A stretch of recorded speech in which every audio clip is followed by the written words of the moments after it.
Next up, some Ryan Damone, and the subject said MJF peaked. What is Uh, going on with MJF? Did he already peak after his feud with CM Punk?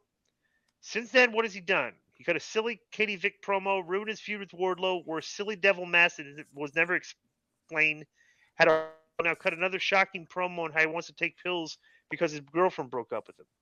Besides his cartoonish promos, he's also going bald. Really? I did not notice this. did So not do you notice think that. he's already peaked, especially for WWE TV?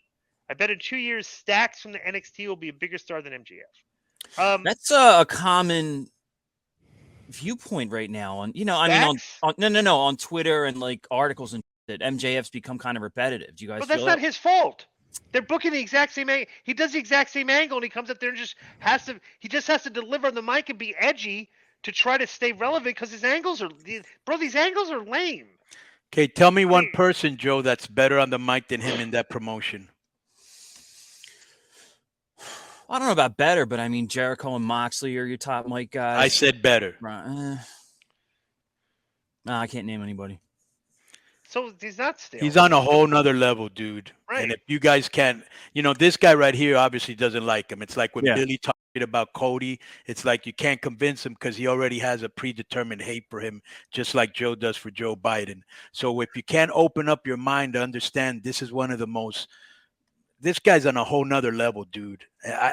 Do I actually need to explain it to you? He's on a whole nother level. Bad booking seems to be something that's followed not just him, but a lot of people. Right. Well, that's a big. Well, during Imagine this, him in WWE going back and forth with a plethora of guys from Sami Zayn to Kevin Owens to Riddle to Seth. Orton to so many people he could, bro. it's kind of funny that like this past year, especially, we saw like the bloodline really just Right. flourish. Like to say, and to the point they've gained their audience is growing, right? And to like one of the better story angles of all time.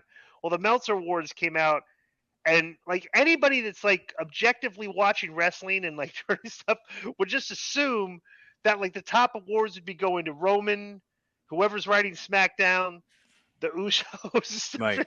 but unfortunately, no. The top awards are best on promos. You think would be Sammy, Roman on the Bloodline guys stuff, but no, it's MJF, Moxley, Dynamite, and the Book of the Year says Tony Khan, and that's so. I don't know. I did. The funny thing, Dave had a comment this past week. Joe sent this to us, where the Ariel Hawani. Did you listen to the clip, Conan, that Joe sent in the email? I don't know which one. Just a real I think quick we clip. listened to It it was just it's last just week, didn't we? he just said basically Meltzer was talking about the Ariel Tony spat, and Dave actually said this. He goes, I have to look at this objectively. He goes, I look at things objectively. Right. Like I'm not, I don't take sides. Like what? It's like, dude, all you gotta do is look at the people that read your stuff and listen to your show, who they voted for their awards.